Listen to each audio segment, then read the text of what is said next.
I've been searching for a T28 for I don't know how freaking long. I'm gonna unbox it, but I have to do the important stuff first.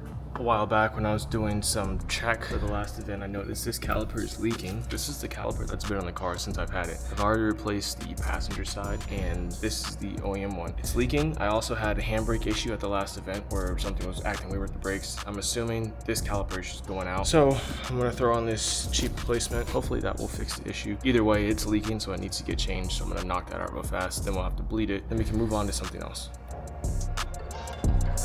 Replacement.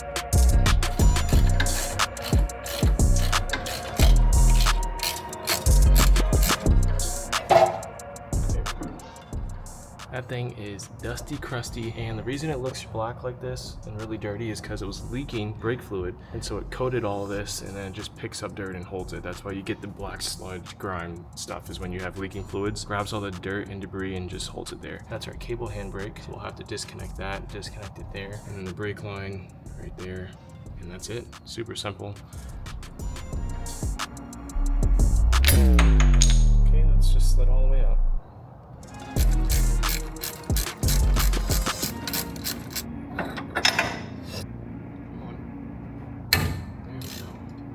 That wasn't horrible. I hit my thumb in the same spot where I cut it yesterday. I noticed one thing about the pads. This one's not holding up very well. I'm not getting new pads because I'm planning to change up the entire rear brake system, so I don't want to get pads and stuff, and then I spend all that money just to get rid of them. So that's why I just got a cheap replacement, something fast. I'm gonna use the same pads, same disc.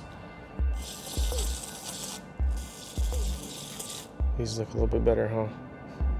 Not perfect, but we're not going for perfect, we're going for functionality.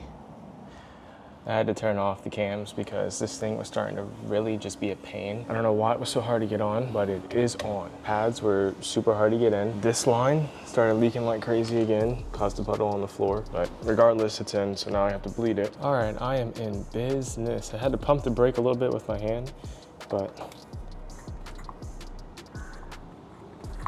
all right, so I ended up doing all 4 brakes because the pedal felt really bad after I changed that caliper, so I bled all of them. Still felt really like spongy. Bled them all again, still felt spongy. And then I bled the master cylinder, which honestly, I don't know why I forgot you can do that. Right there, connected to it. I bled that. Feels so much better now. So the caliper is on. The handbrake, I can't really inspect, the cables look fine, you know what I mean? So next time we drive, I'll test it out, and if anything, if it's not working, I'll just tighten it up like a little bit. I don't want to tighten it too much because then the rear brakes will always be engaged. In the future, I do want to switch to Z32 rears, so that'll be an internal drum brake, so the caliper is separate. That's the goal. That's why I didn't go crazy and, you know, new discs, new brake pads, like all this extra stuff. I just did a quick fix for that and just left it. Clutch fluid is super dark, so I need to flush this out.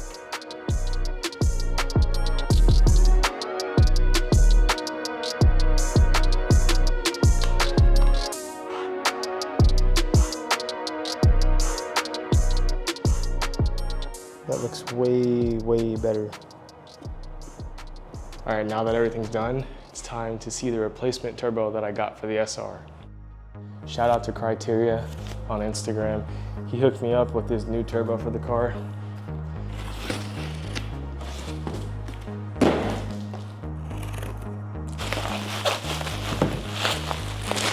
W packaging, man. Let's go. Yes, sir. S15 T28. Fairly new, no shaft play, no issues whatsoever. I'm super excited. Thank you again, Criteria, for hooking this up. Finally, we have a replacement. I've been looking for I don't know how freaking long for a replacement. Not only is it a T28, it's an S15 T28. Top of the line in terms of OEM replacements for the SR20. Okay, that's really good. I'm waiting on one more secret part that I can't tell you guys about, so you'll have to wait for this to go on the car, but it is here. Finally, now it's like actually really crunch time. As always, to get ready, I have a week left. So I gotta make sure I really lock in. Once the rest of these parts get here, hopefully the latest Tuesday, I can start installing this. You guys will see the big surprise I have on the way. And then we'll prep for the event. Hopefully it's not too much. And then on Saturday, I'll be driving. So you guys can see, this thing is in really good condition. This is built to kind of deviate this part from the wastegate and the exhaust gases, this car might sound completely different with the S15 turbo, because look at the S14 T28. There's nothing here, so these do kind of blend. I just noticed that. I didn't even know that. I just noticed that whole difference between these two. That's pretty cool. I'm glad the turbo's here. It's almost time to drive again. If you guys want to see this thing driving on the track, watch this playlist right here. Thanks for watching. I'll see you in the next one. Peace.